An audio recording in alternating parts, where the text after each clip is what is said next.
Fala, meus amigos! E aí, como vocês estão, pessoal? Tudo tranquilo?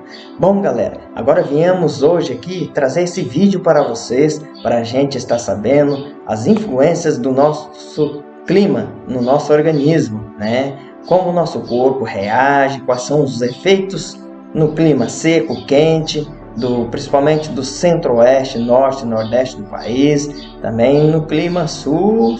Também sente alguma coisa, pois o clima frio e seco afeta muito o nosso organismo, seja a gente atleta, seja atleta amador ou a gente pessoas normais. Então, pessoal, antes de a gente começar a falar sobre este assunto, você que ainda não é inscrito no nosso canal, vai lá, se inscreva e não esquece de deixar aquele like e ativar o sino de notificações para vocês serem notificados assim que a gente postar um novo trabalho no nosso grupo, e também não esqueça de compartilhar o nosso trabalho. Bom, galera, então vamos lá começar? Bom, pessoal, viemos hoje aqui falar dos efeitos do clima quente e seco no nosso organismo. Bom, galera, o nosso corpo é um equipamento bastante sensível que busca viver em equilíbrio com o meio ambiente. Para que esse equipamento funcione bem, é necessário que a temperatura interna esteja numa faixa aí de 36 a 36,7 graus. Para manter essa temperatura, o corpo utiliza-se de um sistema regulador, né, que é controlado por uma área do cérebro que se chama hipotálamo. Ele age como um termostato um termostato ajustado para manter os órgãos internos a uma temperatura ideal, ou seja, 37 graus Celsius. Bom, pessoal, e durante a exposição ao calor ambiental excessivo, o nosso organismo também produz mais calor, embora estabeleça mecanismo de regulação para reduzir a sua temperatura. Porém, se a exposição prolongada ao calor em excesso persistir, é possível que o indivíduo, que a gente, desenvolva um aumento da irritabilidade, fraqueza, depressão, ansiedade e incapacidade para se concentrar. Então, pessoal, vamos cuidar aí, ter um maior cuidado de não se expor em excesso ao calor, ao sol. Nos casos mais graves, pode ocorrer alterações físicas, e alguns principais sintomas no organismo são as câimbras, que são espasmos musculares graves resultantes de uma sudorese intensa durante um esforço físico intenso e em condições de calor extremo. Bom, as câimbras causadas pelo calor, galera, são decorrentes da perda excessiva de líquidos e sais, os eletrólitos, incluindo o sódio, o potássio e o magnésio. Durante a sudorese intensa, frequentemente começam subitamente nas mãos, nas panturrilhas ou nos pés, mas geralmente elas são dolorosas e incapacitantes. Os músculos tornam-se duros, tensos e difíceis de serem relaxados. Galera, quem nunca teve câimbras aí não sabe o que é uma dor de uma câimbra, Às vezes até parada a gente faz algum movimento brusco, você sente aquela musculatura repuxar, travar, doer, somente na panturrilha. Eu também já tive câimbras nas mãos, nos pés. Então, câimbra é doloroso. Bom, galera, também temos o câncer de pele. Esse é perigoso.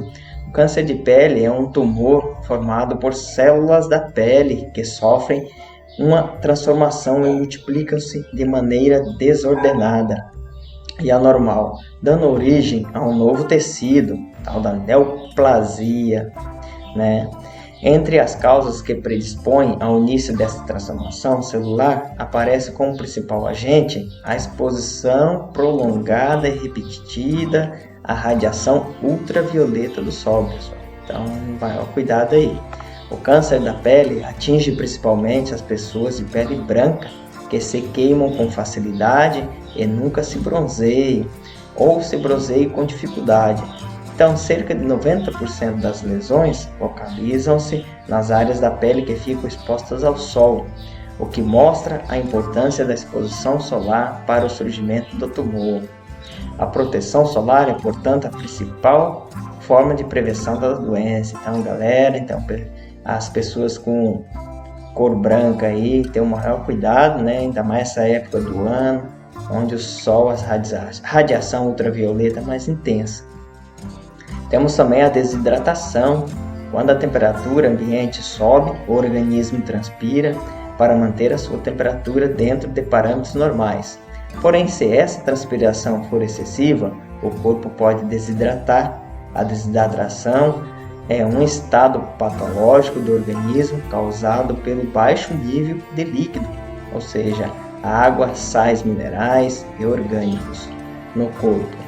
Acontece quando a eliminação de água do corpo é maior que o volume ingerido. A deficiência de água no organismo ativa uma região do cérebro que provoca a sensação de sede, né? Essa região que a gente comentou no início, que é o hipotálamo. E se o líquido perdido não é reposto, galera, os níveis de sódio na corrente sanguínea aumentam, acarretando outras complicações. Em condições normais, a água é eliminada do organismo através do suor, urina, fezes e lágrimas. A desidratação pode ocorrer quando há excesso de calor sem reposição suficiente da água eliminada pelo corpo. Diminuição do consumo de água, né? Febre com suor, diarreia, vômitos e uso de diuréticos. Então, essa daí é a desidratação. Temos também, galera, a exantema cutânea, né? Mas o que é isso? Bom, galera, isso aí é um tipo mais comum de inflamação de pele, a dermatite. Aparece primeiramente como um episódio de coceira e vermelhidão da pele. O paciente também pode ter minúsculos inchaços ou bolhas, né? Aí já é mais grave, hein? Quando se desenvolve uma situação a longo prazo, o eczema crônico leva ao espessamento da pele, a rugosidade, a descamação, secura e mudanças de cor. E também temos os efeitos aí de se expor por um período prolongado ao sol, né? A tal da insolação, galera. Bom, a insolação é quando o corpo é submetido à exposição prolongada ao sol intenso ou ao calor, gerando um mal-estar. Os sintomas podem variar desde os mais frequentes, como pele seca e avermelhada, pulsação acelerada, falta de ar, pode causar enjoo, tontura e cefaleia, que é a tal dor de cabeça, né? Podendo chegar a queimaduras de pele, galera, desidratação e febre, os sintomas da insolação. Nos casos mais graves, a insolação pode ocorrer perda de consciência, né? E para tratar a insolação, é necessário que sejam adotadas imediatamente algumas medidas bastante simples. Deve-se levar a pessoa imediatamente para um local bem arejado, ventilado, com sombra, e hidratá-lo por via oral para repor os líquidos perdidos. Podem ser utilizados também o soro caseiro, a água de coco e outros isotônicos, além da própria água potável, né?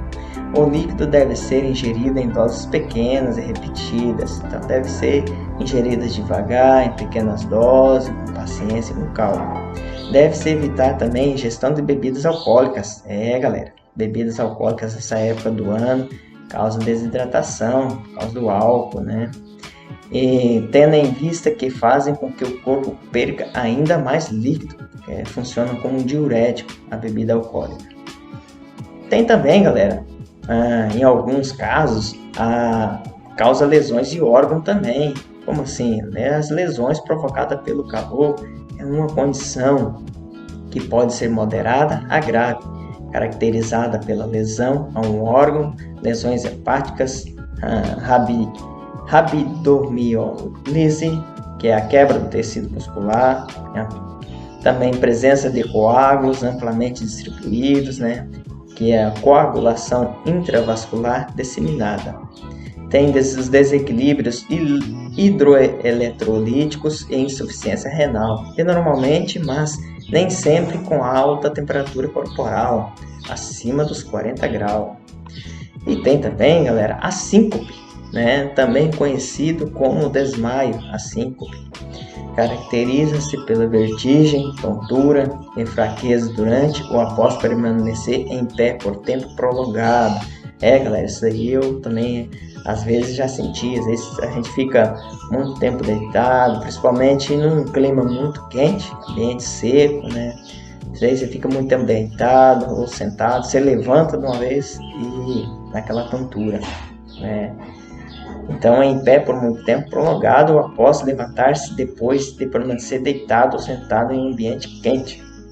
A síncope é o resultado do acúmulo de sangue na circulação venosa da pele e dos músculos da perna, sendo mais frequente em indivíduos desidratados que não se exercitam e que não estão aclimatados. Então, se o indivíduo não pratica atividades físicas regularmente e que não esteja aclimatado com o clima, pode ter essa síncope mais frequente.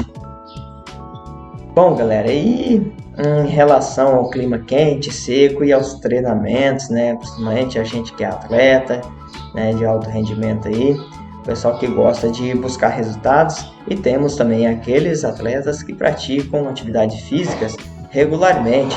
Então, todos nós temos que ter um cuidado maior quando chega essa época do ano.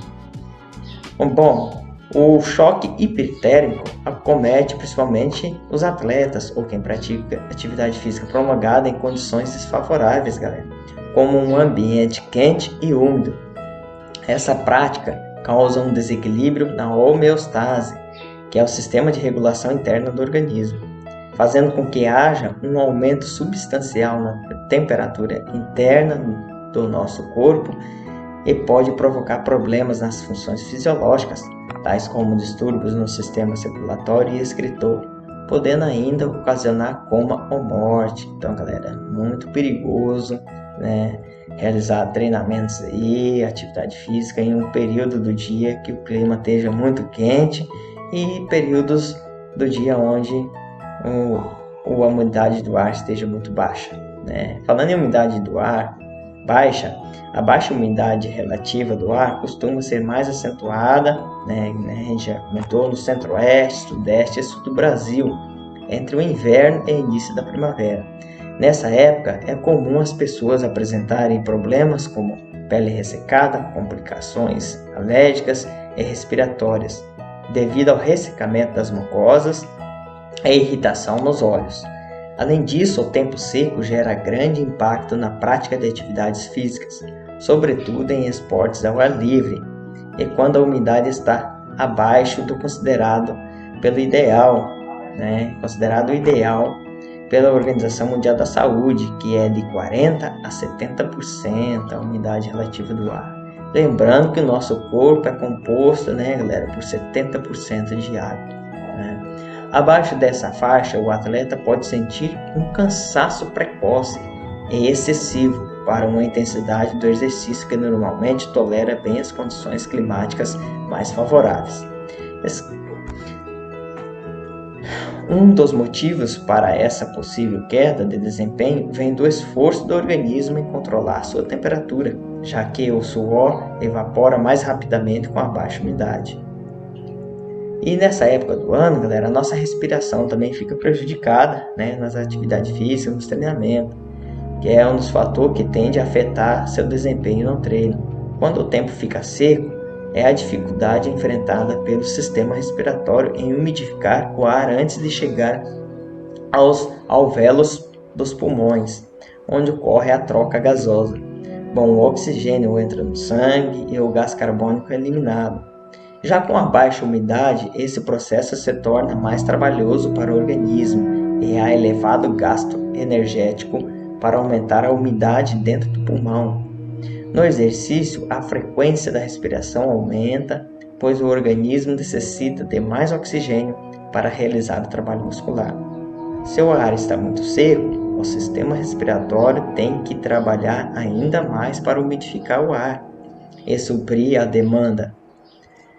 As dificuldades em manter a prática sem queda de desempenho podem ser ainda maiores nas grandes cidades, galera? Então, as dificuldades em manter a prática sem que o desempenho caia pode ser muito maior nas grandes cidades, né? Nos grandes centros urbanos, já que a poluição também dificulta a respiração, pois quando a umidade está baixa, a umidade do ar está muito baixa, aumenta a permanência e a concentração dos poluentes no ar. No exercício, como é preciso de oxigênio, inala-se mais poluentes. Então, nas grandes cidades, como há muitos poluentes, quando você faz atividades físicas, você inala muito esses poluentes, o que leva à inflamação pulmonar, que se expande para o sistema sanguíneo. Em atividades intensas nessas condições, esse processo inflamatório torna-se mais sentida a queda do desempenho. Então, a queda do desempenho cai mais, E temos que tomar alguns cuidados, galera, ao treinar com a baixa umidade, Como caprichar na hidratação para facilitar o trabalho do corpo quando a umidade está baixa. É importante estar mais atento ao consumo de água, sobretudo durante as atividades físicas. Portanto, procure se hidratar bem ao longo do dia e antes, durante e depois do treino. Galera, então a gente tem que tomar muito cuidado. Essa época do ano a gente deve ingerir muito mais água. Pessoas normais, o ideal é indicado tomar 2 litros a 3 litros de água, ainda mais nessa época do ano. Então, a gente que pratica uma atividade física mais frequente, principalmente alguns de alto rendimento, deve ingerir uma quantidade maior de líquido, E toda hora, tá bebendo água, ingerindo líquido, se hidratando, principalmente durante os treinamentos. Eu praticamente costumo beber água aí a cada 15 minutos de atividade física, eu ingiro um gole de água, Invista também em cremes hidratantes, como resseca, Hidratantes como resseca muito a pele, é bom investir nos cremes hidratantes. A pele é outra parte do corpo que costuma sofrer bastante com a baixa umidade. Para evitar ou aliviar coceiras e irritações comuns nessa época, use loções e cremes hidratantes, galera. Evitar o horário de rush, que o pessoal fala aí. Quanto mais baixa a umidade do ar, mais os poluentes se acumulam na atmosfera, prejudicando a respiração e o desempenho. Então, prefere treinar em horários alternativos, como antes das 7 horas da manhã, 7, 8 horas da manhã, ou após as 8, Mas a gente, como é atleta, está um pouco mais aclimatado, mas costuma treinar 5h30, 6 horas da tarde em diante. É um ideal bacana para treinar nessa época do ano. E o mais longe possível de avenidas movimentadas. Além disso, nesses momentos, a umidade do ar tende a ser um pouco maior do que no meio-dia. Então, a partir desses horários aí, antes das 8 horas da manhã e após 5h30, 6 horas, a umidade do ar começa a aumentar um pouquinho. Cuidado com parques, galera. Galera, cuidado com parques. O que poucos sabem é que nos parques, ao longo do dia, há maior concentração de ozônio, gás tóxico, que provoca irritação nos olhos e vias respiratórias, diminuindo a capacidade pulmonar. Ou seja, o ozônio rapidamente reage com os poluentes dos carros. No parque, porém, ele não reage e permanece mais tempo no ar. Use protetor solar, galera.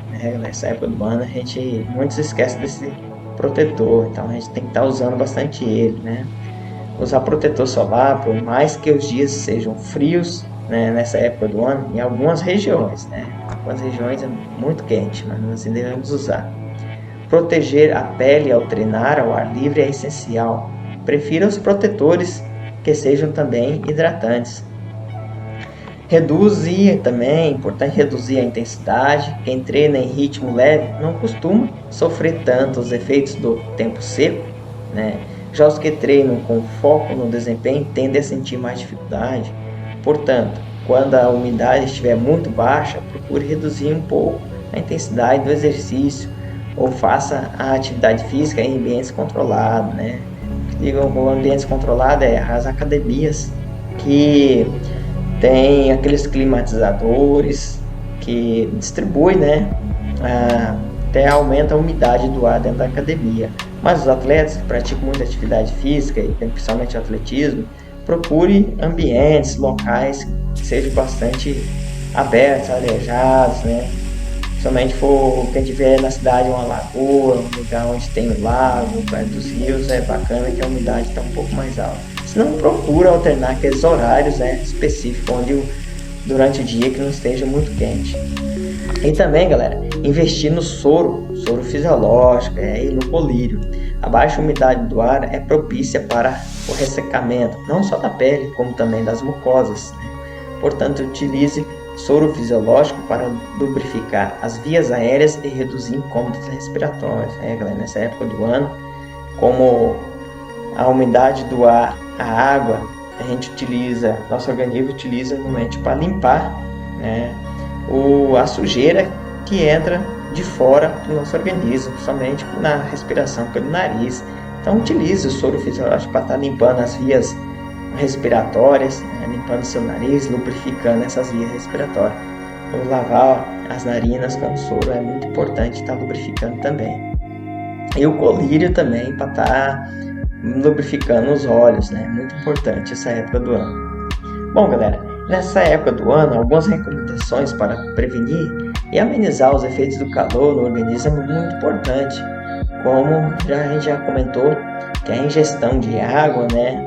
Ou sucos de frutas natural, principalmente, sem açúcar, mesmo sem ter sede. Então, galera, não esperem sentir sede para poder beber água. Vocês têm que criar o hábito, né? Mesmo contra a vontade. Então, você esperar sentir sede porque seu organismo já está sentindo, está pedindo a água que precisa ser tratada. Então, não espere. Pega, vá e toma. Crie um hábito. E também fazer refeições leves e mais frequentes, né? Evitando refeições pesadas e muito condimentadas. Isso é muito importante, galera, nessa época do ano. Permanecer em ambientes frescos ou com ar-condicionado, né? É importante também, principalmente quem tem problemas respiratórios nessa época do ano, sente muito. Tomar ducha de água fria no período de maior calor, evitando, contudo, as mudanças bruscas de temperatura. Essa época do ano também depende muito da região e do Brasil. Uma hora tá frio, uma hora outra tá quente, uma hora tá fazendo 15 graus, 20 graus, daqui a pouco tá 40 graus. Então a alternância de temperatura prejudica muito o nosso organismo, né? Ainda mais para quem sofre de problemas respiratórios. Evitar a exposição direta ao sol, galera, principalmente entre as 10 da manhã e as 4 horas da tarde. Então, se você não tiver o que fazer muito na rua, não, evita sair nesse horário. E se tiver, proteja-se, né, do sol. Caso haja exposição solar, como eu falei, proteger, usa o fator, né, usar protetor solar de fator proteção no mínimo 30. Coisa importante, galera, se realmente tiver que sair no sol, usar óculos e chapéu, de preferência de abas largas. Usar roupas largas e soltas, né? Roupas leves, de preferência em algodão e cores claras. E, lógico, evitar atividades físicas que exijam muito esforço físico, né?